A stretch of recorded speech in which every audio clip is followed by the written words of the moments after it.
warahmatullahi wabarakatuh.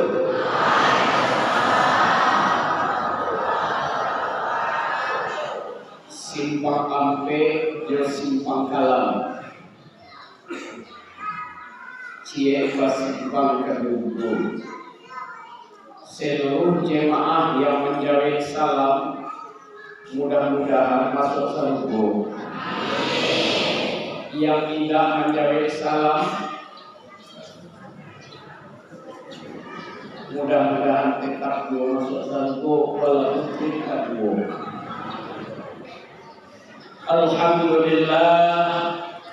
Alhamdulillah rabbil alamin wal aqibatu lil muttaqin wa la udwana illa 'alal zalimin. Setinggi puja dan puji kita khususkan hanya untuk Allah, Zat yang Maha memiliki. Kita hanyalah manusia makhluk dhaif yang dititipi. Jabatan titipan Allah, harta titipan Allah, keluarga titipan Allah, ketampanan, kecantikan titipan Allah. Karena kita hanya dititipi, pertama jangan sia-siakan titipan Allah, pelihara dengan baik. Kalau kita tidak pelihara, maka yang menitipi akan marah. Kalau Allah sudah marah, kita akan ditegur dengan makhluknya yang lain. Gunung makhluk Allah, angin makhluk Allah, gempa makhluk Allah, segala bala pun adalah makhluk Allah. Kalau kita tidak melihara titipan ini baik-baik, maka makhluk Allah yang disebut tadi akan demo. Kalau kita manusia yang demo, Pak, gampang mengatasinya, turun pol PP, polisi, tentara. Tapi kalau gunung yang demo, angin puting beliung yang demo, gempa yang demo, siapa yang bisa meredamkan? Tidak ada daya dan upaya kita. Sebelum itu dikirim Allah, maka kita pelihara titipan itu baik-baik. Amin.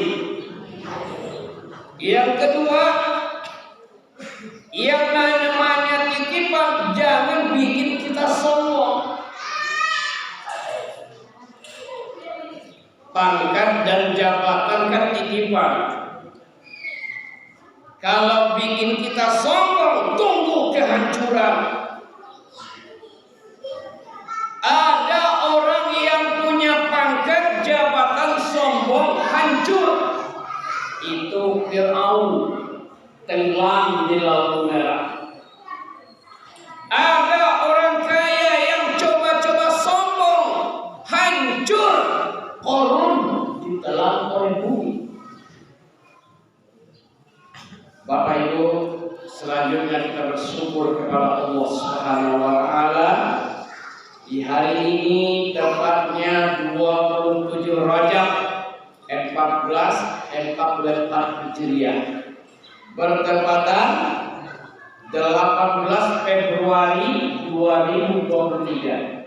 Alhamdulillah, semua yang datang dalam keadaan tidak ada yang sakit, saya pastikan semuanya sehat. Amin. Salawat salam buat Nabi Muhammad sallallahu alaihi wasallam. Sallallahu ala Muhammad. Sallallahu alaihi wasallam. Sallallahu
Dengan syarat perbanyak salawat. Yang kedua, ikuti ajaran Nabi Muhammad. Jangan hanya sekedar menjadi umat Muhammad saja. Seluruh orang Islam itu umat Nabi Muhammad. Betul apa benar, Bu? Saya ulangi soalnya. Seluruh umat Islam itu umat Nabi Muhammad. Betul apa benar?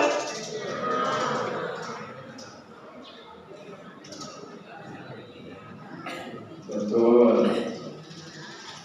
Apakah semua umat Islam itu mengikuti ajaran Nabi Muhammad? Enggak. Masih ada umat Islam sudah balik, tidak berhadas besar, tidak pingsan, tidak mabuk, tidak gila, tapi tidak sholat. Umat siapa? Umat Nabi Muhammad, tapi tidak mengikuti ajaran Nabi Muhammad. Yang kedua, masih ada umat Islam sampai hari ini yang suka mabuk-mabukan, tua jadi kebanggaan. Umat siapa? Umat Nabi Muhammad, tapi tidak mengikuti ajaran Nabi Muhammad. Masih ada tak kita saksikan umat Islam sampai hari ini dengan sadar berjudi? Umat siapa? Umat Nabi Muhammad. Lagi-lagi tidak mengikuti ajaran Nabi Muhammad. Datang Ramadan, tidak ikut puasa, di rumahnya Syawal terus bulan. Jadi jangan heran Bapak Ibu, kenapa baru sekedar terdaftar umat Nabi Muhammad, belum lagi mengikuti ajaran Nabi Muhammad. Tapi Bapak Ibu pemuda-pemudi di kampung Andilan ini, dari wajah-wajah yang hadir, semuanya umat yang mengikuti ajaran Nabi Muhammad. Amin. Bapak Ibu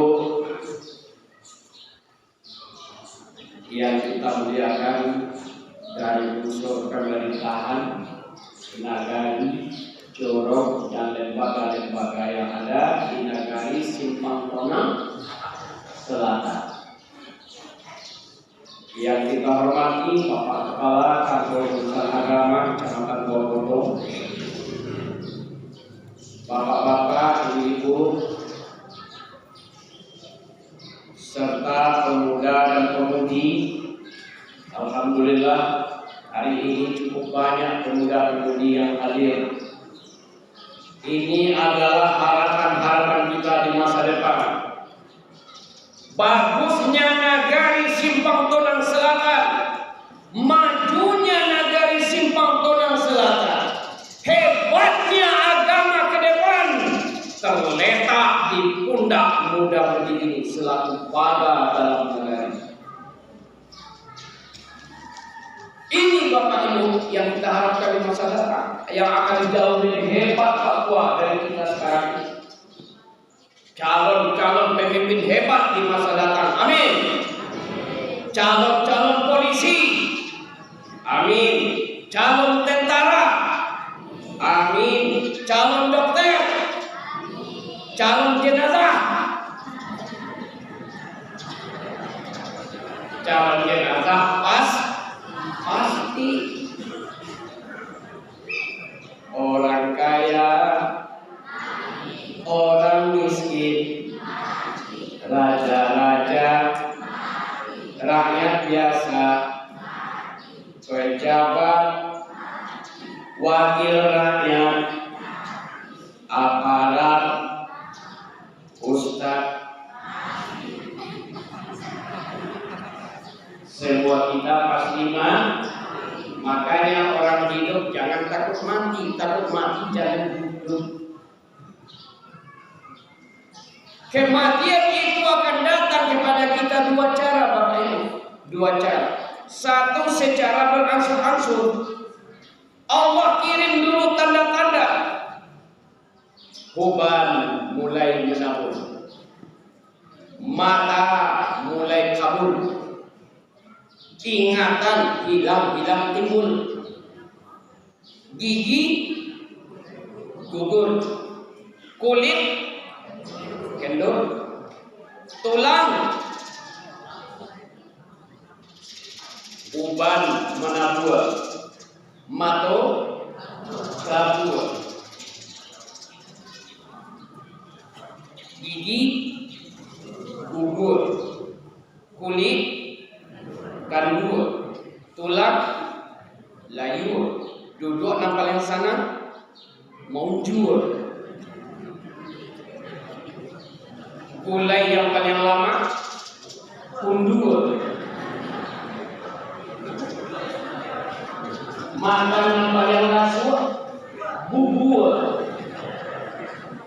Inge itu semakin dekat ke pintu bubur. Itu berangsur-angsur. Ada yang mati itu secara otomatis, bagaikan remote. Kita matikan TV, mampus. Makanya waspadalah. Kematian itu datang tanpa permisi dan tanpa kirim SMS.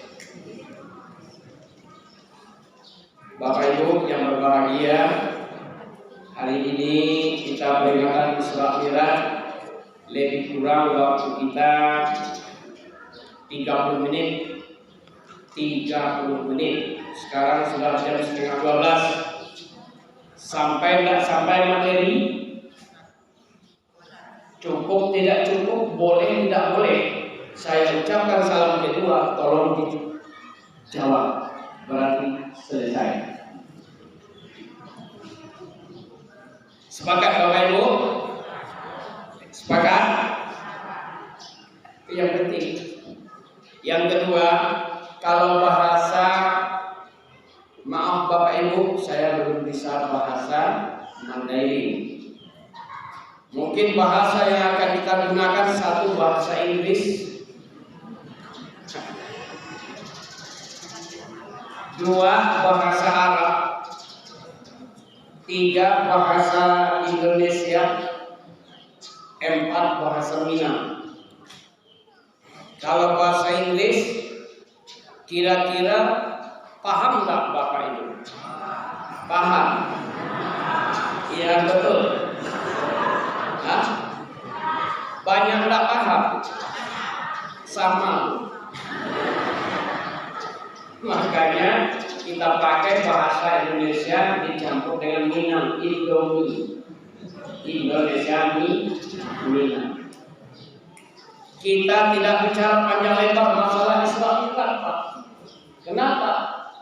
Kalau pedoman waktu dari diberangkatkan ya Rasulullah sampai pulang Isra Mi'raj, waktunya sepertiga malam. Berangkat siang Isya, pulang sebelum subuh, lebih kurang 8 atau sampai 8,5 jam. Kalau itu yang kita bicarakan, bisa jadi kita pulang menjelang maghrib. Sanggup Bapak Ibu? Sanggup? Saya mungkin tidak. Nah, waktu kita maksimalkan sesuai yang kita sampaikan tadi. Nampaknya saya memang agak diakali oleh panitia.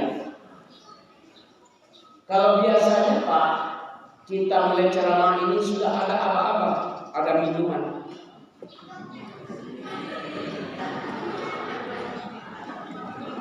Kita Pak Tua akan berpedoman kepada persiapan panitia. Kalau aqua botol 1 berarti waktu saya 1 jam. Kenapa? Dalam aqua botol itu labelnya 60 ml. Tapi alhamdulillah, berarti waktu diserahkan sama saya tidak ada ikatan. Nanti selesai kita tutup. Bapak Ibu, peringatan Isra wal Mi'raj setiap tahun itu sudah rutinitas. Dari tingkat dunia sampai tingkat negara sampai ke kampung-kampung. Mulai di lapangan, di dinas instansi sampai masjid dan mushola. Itu sudah rutinitas. Tetapi apakah dari tahun ke tahun sudah bisa meningkatkan kualitas? Sebab kita umat Islam ini unggul secara kuantitas jumlah, tetapi semakin menyusut dari segi kuantitas. Makanya dalam ayat yang kita bacakan di pembukaan tadi, wahai orang-orang beriman, masuklah kamu ke dalam Islam itu secara menyeluruh. Jangan kamu ikut langkah-langkah setan. Sungguh setan itu musuh yang nyata bagimu. Artinya Bapak Ibu, ketika menjelang wafatnya Rasulullah sampaikan kepada sahabat, akan datang kepada umatku 4 keadaan nanti. 1, Islam hanya tinggal merek. 5, Islam cuma label. Islam cuma pencitraan.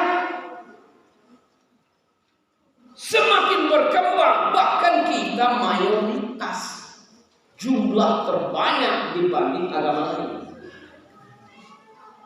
Di Indonesia Bapak Ibu, lebih kurang 70% adalah kita Islam. Yang 30% lagi adalah agama yang lain.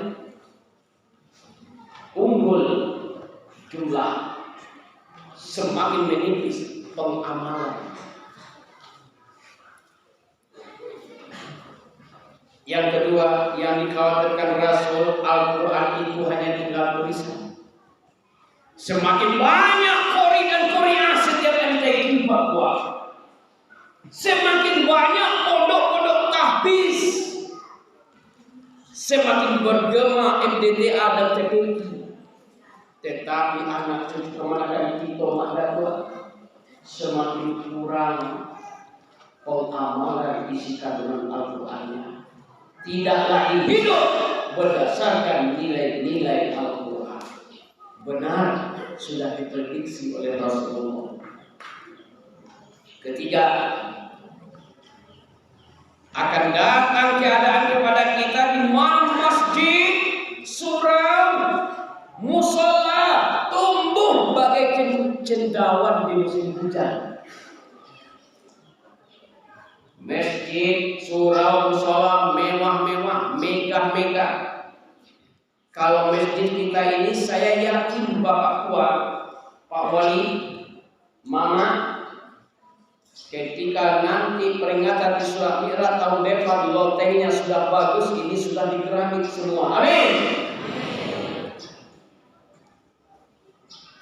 Tetapi semakin lari dari jemaahnya.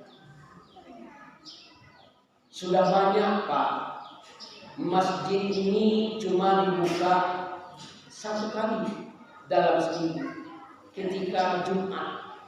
Buka pagi Jumat, zuhur Jumat, tutup lagi. Kapan lagi buka? Jumat bebas.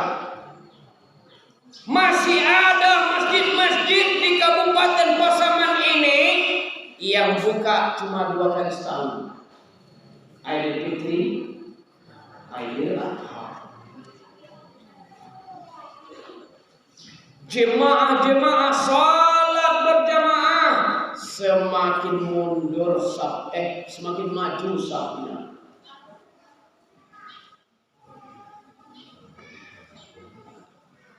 Kadang-kadang Bapak Ibu kita lihat di masjid dan surau yang salat berjamaah yang umur 16 ke atas. 61, 71, 81. Yang 16 ke bawah tak kemana? Mungkin tertipu dengan alamat palsunya Ayu Ting Ting. Kemana, tidak tahu arah. Masjid offset, surau terlampaui, musola tidak kelihatan. Tapi alhamdulillah kehadiran ini di Masjid Nurul Huda ini yang pemuda-pemudinya ramai berjamaah. Amin. 2 saf tidak kurang setiap sholat 5 waktu. 1 saf laki-laki, 1 saf perempuan. Jumlah tidak bermasalah.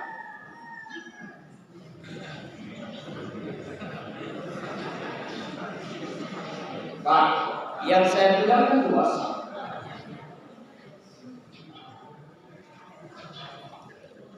Kegagalannya di mana? Sering terjadi Bapak Ibu. Kita yang pemimpin cuma bisa kasih contoh, tapi belum bisa dicontoh. Kita cuma bisa menganjurkan, tapi belum melaksanakan. Ini acap kali terjadi. Kalau program dari Pemda sampai kecamatan Nagari tidak salah. Jadi Bapak Ibu, yang keempat, kata Nabi, akan kita jumpai suatu keadaan di mana pemimpin yang akan memimpinmu hanya orang-orang yang mengutamakan kehidupan dunia, menutup pandangannya untuk akhirat. Survei membuktikan, fakta berbicara, setajam silet sudah jadi kenyataan apa yang diprediksi Rasulullah SAW. Oleh sebab itu, pada momen peringatan Isra wal Mi'raj ini, mudah-mudahan kita kembali termotivasi kepada 4 hal. Ini yang kita coba membahas satu persatu Bapak Ibu. 1. Motivasi iman. Ustazah kita yang pidato tadi luar biasa. Saya bayangkan ketika saya seusia anak kita tadi, jangankan tampil ke sini, untuk belanja ke kedai saja belum berani Pak. Ini luar biasa. Kelas 5 SD sudah tampil di hadapan serame, ini jemaah luar biasa. Itu intan yang paling mahal, mutiara yang paling berharga yang dimiliki oleh orang tuanya dan dimiliki mama selaku pimpinannya. Amin. Apa kata ustazah tadi? Isra Mi'raj itu dahsyat. Isra Mi'raj itu mukjizat. Tidak bisa dicerna dengan ilmu. Ilmu akan beku. Tidak bisa dicerna dengan logika. Logika akan buntu. Kenapa? Perjalanan yang begitu jauh bisa ditempuh dalam waktu yang singkat. Subhana. Makanya Allah awali dengan subhana. Hanya dengan iman. Bapak Ibu, dalam peristiwa Isra Mi'raj ini yang paling aktif adalah Allah Subhanahu wa Ta'ala. Alasannya apa? Dia yang berkehendak. Dia yang memperjalankan, bukan Rasul yang ingin berjalan-jalan.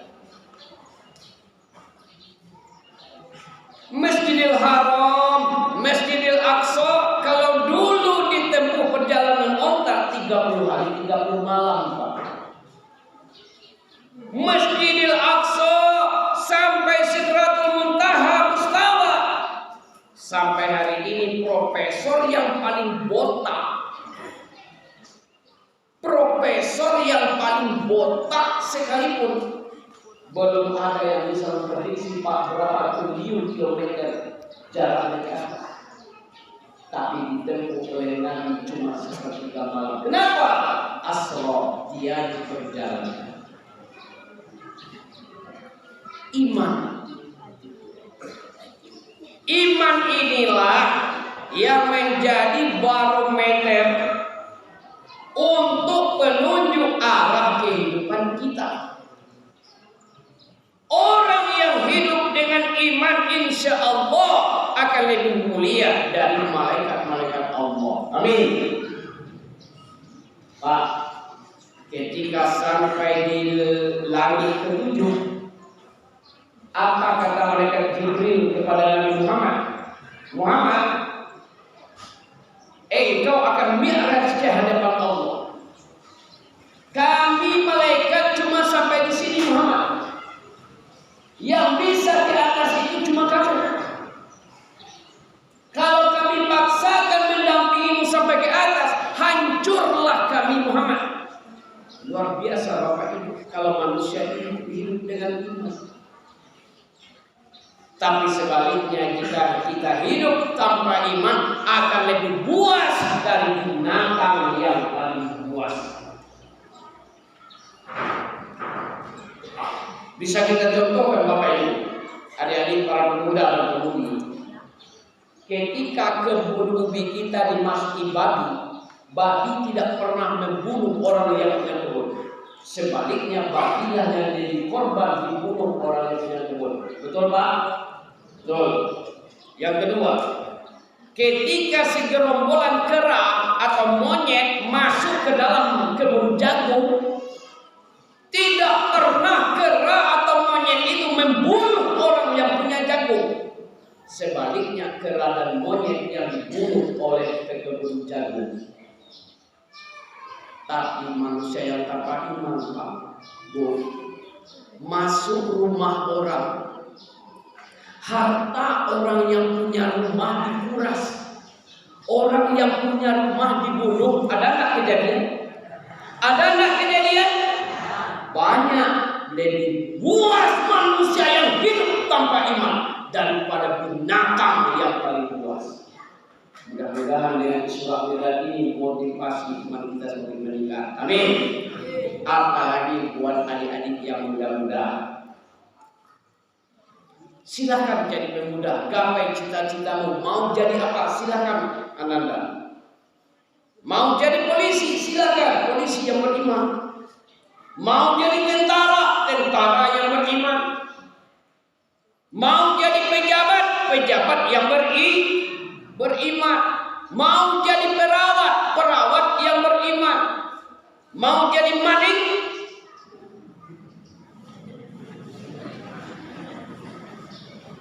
Tidak ada maling yang beriman.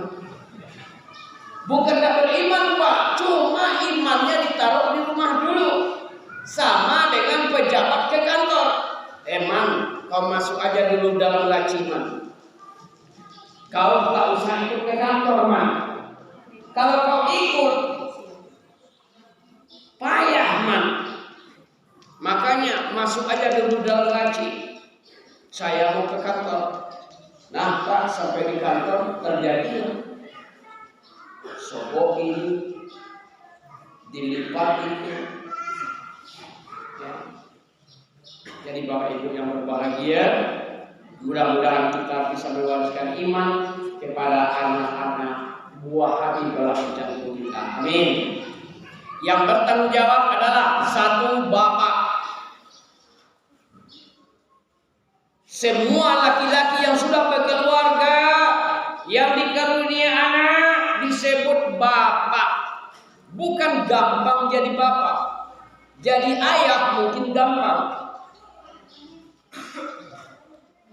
Kalau ayah cuma memikirkan sandang, pangan, papan, cuma bangga bisa kasih makan anak. Kalau sekedar bangga kasih makan, lebih hebatan ayam daripada kita. Betul Pak?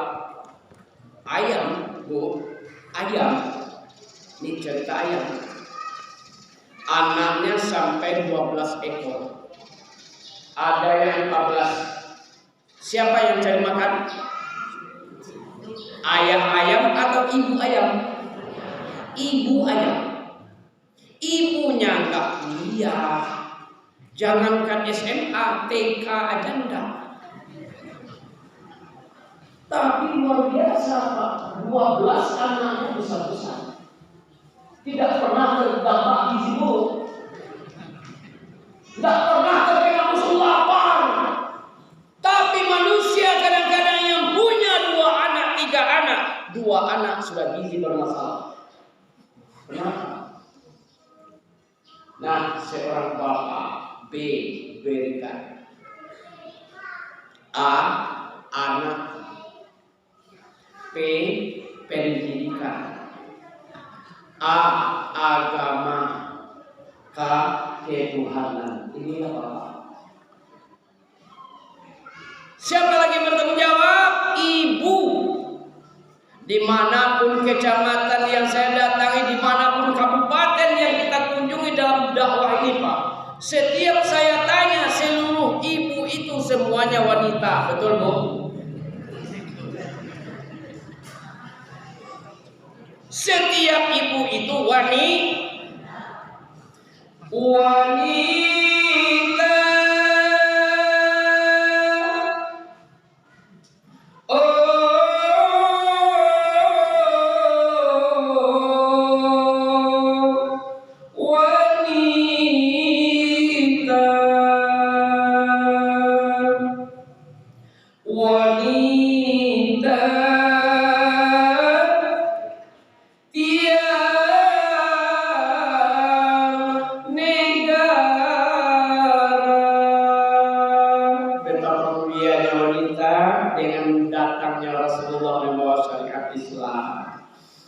Ibu-ibu wanita jangan hanya bangga dengan gender. Tahu Bu gender?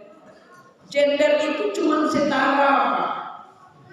Wanita itu sama dengan laki-laki setara. Laki-laki sepak bola, yang wanita sepak bola juga.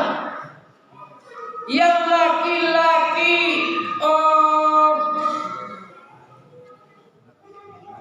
tinju, wanita banyak yang jadi petinju. Laki-laki smackdown, wanita banyak yang ikut smackdown. Kenapa? Setara. Laki-laki ngojek, perempuan banyak yang ikut jadi tukang ojek. Tapi Islam yang dibawa Rasulullah mengangkat derajat wanita 3 tingkat dibanding kami laki-laki. Maka muliakanlah Rasulullah. Wanita bukan mudah jadi wanita. Kalau sekedar jadi ibu mudah. Kenapa? Sekedar menyusui. Kalau sekedar menyusui, yang lain pun juga demikian. Lembu menyusui. Jawi menyusui juga. Bantian menyusui juga. Sapi menyusui juga. Tapi wanita, tolong camkan 6 kata wanita. W, wariskan. A, anak. N, nilai. I, iman. T, taat. A, agama. Inilah wanita. Bapak sudah mendidik iman kepada anaknya. Ibu selaku wanita sudah wariskan. Jadilah anak-anak kita generasi andilan ini, generasi yang beriman. Amin. Yang kedua, Bapak Ibu, dalam Isra Mi'raj ini motivasi untuk meningkatkan kesucian. Innallaha yuhibbut tawwabin wa yuhibbul mutatahhirin. Kenapa? Sebelum berangkat dibedah dada jantung dibasuh, dimasukkan tauhid beserta ilmu, kepada Allah berpegang teguh, dalam berjuang tak pernah ragu. Terlebih dahulu Nabi diantisipasi dari sifat-sifat tercela, bukan membersihkan, Pak, diantisipasi. Kalau kita betul membersihkan. Kalau Nabi Muhammad yang dibedah itu sifatnya Pak, dua antisipasi, bukan membersihkan. Dia sudah bersih. Artinya apa? Siapapun kita hari ini, kemanapun tujuan dan langkah kaki kita, awalilah dengan kesucian. Suci zahiriyah, suci batiniyah. Suci zahir bisa dengan mandi. Nah, mandi yang sehat 3 kali sehari. Mandi yang kurang sehat sekali 3 hari. Yang kedua wudu, yang ketiga tayamum. Bersihkan batinnya. Qad aflaha man zakkaha wa qad khaba man dassaha. Beruntung orang mensucikan hatinya, jiwanya. Sucikan dari penyakit wahan. Tahu Bapak Ibu wahan? Ini yang paling dikhawatirkan Rasulullah akan menimpa kita di akhir zaman. Apa itu wahan ya Rasulullah? Tanya sahabat. Orang yang terkena penyakit wahan itu hubbud dunia wa khariyatul maut, berlebihan cinta dengan dunia, takut mati. Rasulullah tidak melarang kita dunia. Allah tidak melarang kita dunia. Tapi manfaatkan dunia itu sebesar-besarnya untuk akhirat kita. Jangan sampai dunia itu menghalangi kita mempersiapkan bekal untuk akhirat. Wah. Yang kedua, antisipasi sucikan hati dari sombong. Kemanapun kita, baik sombong besar atau sombong kecil. Sombong itu kan 2 macam, ada yang besar, ada yang kecil. Mana yang bagus, Bu? Hah? Tidak ada yang bagus. Nah, itu tandanya hati kita suci semua. Sombong besar orang yang sombong pada Allah. Hidup dimodali Allah, kebutuhan dicukupi Allah, tapi kepala ini berat untuk rukuk dan sujud menyembah Allah. Ini sombong terbesar dalam kehidupan manusia. Yang kedua, sombong dengan sesama manusia, merasa paling wah, merasa paling hebat, merasa paling oke. Padahal kita lupa, kita ke dunia ini tidak bawa apa-apa, Bapak Ibu. Tidak ada yang kita bawa.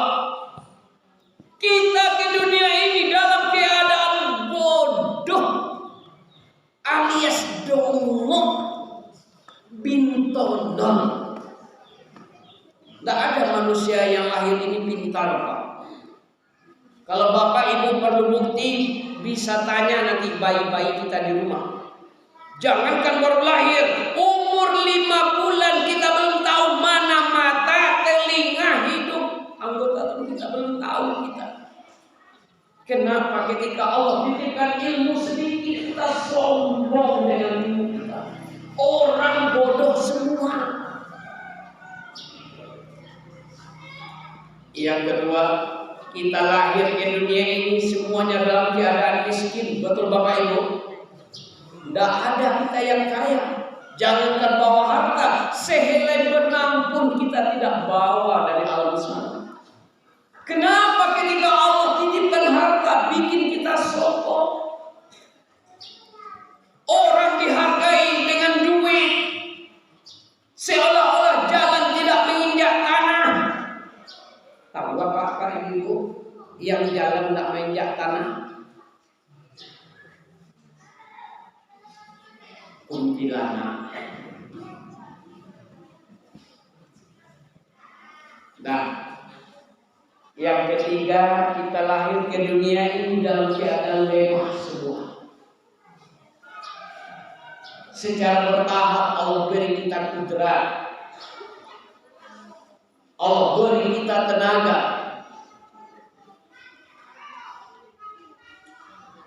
Tapi ada makhluk Allah yang lahir ke dunia ini sebentar dia lemah, 10 menit kemudian kuat dan bisa lari. Coba Pak Ibu cari anak jauh, katikunya lagi ya, sobangka itu pemanu. 10 menit kemudian berangsur duduk, berangsur tagak lari-lari. Tapi yang pek kakinya.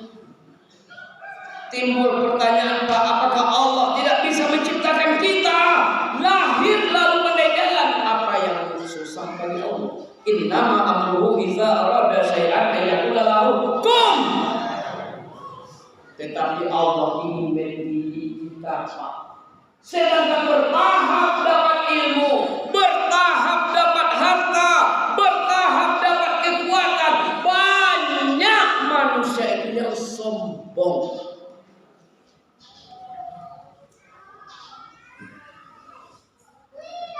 Yang ketiga, antisipasi. Dalam jiwa hati kita tidak ada penyakit yang namanya yang disampaikan anak kita tadi, hasad. Min syarri hasidin iza hasad. Kenapa Rasulullah peringatkan kita, iyyakum wal hasada fa innal hasada ya'kulul hasanati kama ta'kulun narul fatak. Hati-hatilah kalian kepada dengki. Dengki menghabiskan amalmu seperti api menghabiskan kayu bakar. Bangkrut. Apa itu hasad? Orang yang tidak pernah senang melihat keberhasilan orang lain. SMS. Senang melihat orang susah, susah melihat orang senang. Oto yang mendaki, angguknya nan sasak. Ayam berpeganggu, hijau nampak dia. Rumah orang nan siap dulu, tensinya bermasalah. Naik pangkat jabatan orang, kolesterolnya bermasalah. Itu hasad. Nah, Bapak Ibu yang berbahagia, yang keempat, mari kita antisipasi dalam hidup ini. Sucikan dari sifat-sifat ghibah. Tahu Bapak Ibu ghibah? Bu, apa itu ghibah, Bu? Gunjing. Gunjing itu bahasa nasional. Kalau bahasa kampungnya, kalau bahasa kami di Lubuk, tukang tuya. Tim sukses iblis, relawan setan. Manusia kanibal, pemakan bangkai.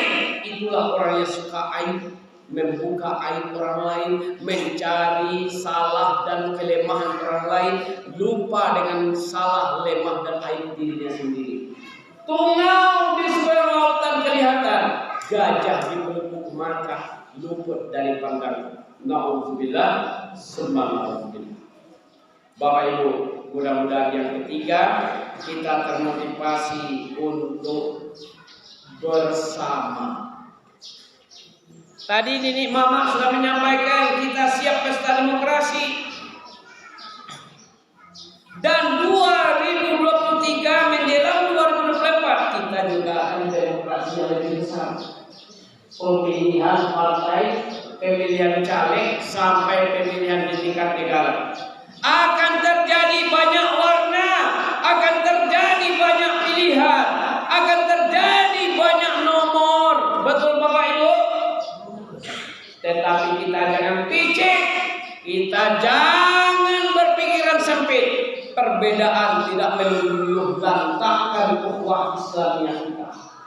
Tetapi perbedaan itu jadikan warna untuk kita lebih kuat dan bersatu di masa datang. Amin.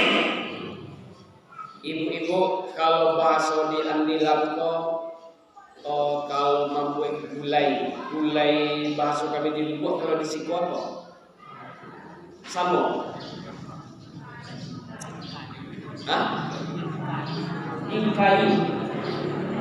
Inkayu, gulai berada. Ibu-ibu bikin gulai atau inkayu tadi, yang mau tanya, bumbunya bermacam-macam atau satu macam? Bermacam-macam. Dengan bumbu yang bermacam-macam, bagaimana rasa masakan Ibu? Enak. Kalau satu macam, tidak enak. Inilah kebersamaan. Silakan kita banyak macam, tapi untuk menjadi enak. Daripada satu macam, tapi tidak terasa enak. Hebat. Ini pendidikan Islam tidak? Pendidikan dalam salat berjamaah. Nabi linuriyahu min ayatina, kepadanya diperlihatkan sekelompok manusia yang panjang kuku, yang kerjanya mencakar-cakar wajah, terkelupas kulit, terkelupas daging, menjerit, merintih, menahan sakit, utuh lagi, dicakar lagi. Kata malaikat Jibril, Muhammad, itu umatmu yang hidup di tengah-tengah masyarakat yang tidak pernah orang lain merasa tentram dengan kehadirannya. Itu orang yang suka mengadu domba, yang memanfaatkan perbedaan itu ke jurang perpecahan. Bapak Ibu yang berbahagia, kita berbeda, tapi usahakan bisa bersama. Ambil contoh, di tubuh kita ada ayat Allah yang memberikan hikmah. Kalau kita bisa baca dengan berbeda tapi bisa bersama, alangkah hidup ini terasa indah. Ambil contohkan Bapak Ibu. Ya. Yang pertama, tangan. Ikon namanya tangan kanan. Karajo tangan kanan kau terhormat, Pak. Bapak kasih uang kepada ibu, kanan atau kiri? Kanan. Ibu terima uang? Kanan. Kenalan dengan orang lain? Jangan coba kiri yang maju. Terima penghargaan? Kanan. Pernahkah kanan egois? Enggak. Apa kata kanan? Kiri. Engkau sabar ya kiri. Walaupun saya yang terima uang, nanti dibelikan jam, saya enggak usah makai. Kan enggak ada apa. Yang makai siapa? Kiri. Tapi Pak, ketika kita jalan, Dua elemen tangan yang berbeda ini kompak. Alangkah indahnya jalan Bapak, alangkah indahnya jalan Ibu. Apa yang kata kanan? Kiri, saya ke depan. Yang kiri tanpa diperintahkan ke belakang. Baguslah jalan Bapak. Ibu bisa bayangkan, yang kanan mau ke depan, yang kiri nggak mau ke belakang. Sebagus apapun dandanan ibu di rumah, kalau jalan ke pasar begini, bagus nah. Nah, satukan yang berbeda itu dalam rasa kebersamaan. Insya Allah, nagari Simpang Tonang Selatan Andilan ini akan lebih maju dari negara-negara lain di Kabupaten Pasaman. Allahu Akbar. Bali mulu naman Jawi. Nah, Bapak Ibu yang berbahagia. Yang terakhir, yang keempat, motivasi dalam Isra Mi'raj itu motivasi ibadah. Rasul pulang bawa salat. Awalnya 50 waktu, tapi disarankan oleh Nabi Musa, Muhammad minta kurang Muhammad. 50 itu tidak akan sanggup umatmu Muhammad, kata Nabi Musa. Umatku yang lebih besar-besar tidak sanggup 50. Apalagi umatmu umat akhir zaman kecil-kecil, tapi seleranya besar-besar, kata Nabi Musa. Betul lagi, tidak akan sanggup. Lantas apa? Bapak Ibu, adik-adik para pemuda-pemudi, 9 kali Nabi bolak-balik antara Nabi Musa dengan Allah minta kurang. 1 kali minta kurang 5. 9 kali 5 45. 50 kurang 45, tinggallah 5 waktu. Itu pun kata Nabi Musa, Muhammad usahakan lagi minta kurang Muhammad. Yakinlah kau Muhammad nanti tidak seberapa dari umatmu yang sanggup 5 waktu itu. Betul Bapak Ibu? Tapi Nabi tidak mau Pak minta kurang. Kenapa? Nabi tahu yang tinggal 5. 1 kali minta kurang, berapa kurangnya? 5 juga. Kalau minta kurang lagi, habis. Tapi banyak juga Pak umatnya yang menyalahkan Nabi. Nah, itu salahnya Nabi Muhammad. Alangkah bagusnya kalau minta kurang 1 kali lagi. Habislah. Kan ini mental kita umat Islam kadang-kadang. Kalau masalah ibadah ingin lepas, masalah rezeki mau banyak. Pak Haji berapa umur ini satu kalau dihitung seluruhnya Pak Haji? 65. Itulah seluruhnya Pak. Itulah masuk tanggal merah tuh Pak Tua. Yang sakit-sakit pun lah dihitung. 65 umur Pak Haji. Pernah Pak Haji mendengar orang yang minta rezeki sedikit? Ya Allah ya Razak, berilah hamba sedikit. Ya Allah rezekimu. Belum pernah. Kalau rezeki banyak ya Allah. Kalau ibadah. Nah, jadikanlah sholat itu kewajiban sekaligus kebutuhan. Amin. Pertama, cukupkan 5 waktu dalam segala kondisi. Yang kedua, usahakan di awal waktu. Yang ketiga, usahakan berjamaah. Yang keempat, tambah dengan sholat sunat. Yang kelima, khusyuk dalam sholat, jangan terburu-buru. Sehingga tidak merasa ingat ataina Allah. Yang keenam, terjemahkanlah ajaran sholat itu dalam kehidupan sehari-hari. Aqimis sholat, inna sholat tanha 'anil fahsya'i wal munkar. Orang mendirikan sholat mustahil akan berjudi. Orang mendirikan sholat mustahil akan minuman keras dan narkoba. Orang mendirikan sholat mustahil berpecah belah. Orang mendirikan sholat mustahil akan buka aurat. Orang mendirikan sholat mustahil akan gibah, fitnah dan segala macamnya. Kalaupun terjadi, itu orang bukan mendirikan sholat, tapi sekedar mengerjakan sholat. Pernah Bapak Ibu suatu kejadian, sekelompok penjudi ditangkap oleh polisi, lalu dibawa ke kantor Pak. Sedang diinterogasi di kantor, azan berkumandang. Apa kata penjudi tadi Pak? Kita istirahat dulu Pak. Ada apa? Kata polisi. Saya mau sholat Pak, orang sudah azan. Kau salah rupanya. Iya Pak, ini muslim. Wow, kan mantap itu Pak. Kamu salah, tapi kenapa kamu judi? Kata polisi. Pak, begini Pak. Yang sholat itu Pak kewajiban. Yang berjudi ini Pak kebiasaan. Ini hati-hati. Berarti sekedar mengerjakan sholat belum lagi mendirikan sholat. Nah, mudah-mudahan pertama meningkat iman, amin. Kedua meningkat kesucian, amin. Ketiga meningkat persatuan, amin. Yang keempat meningkat kualitas ibadah kita, amin ya rabbal. Yang terakhir Bapak Ibu yang berbahagia, ini yang terakhir. Wabillahi taufiq wal hidayah. Assalamualaikum.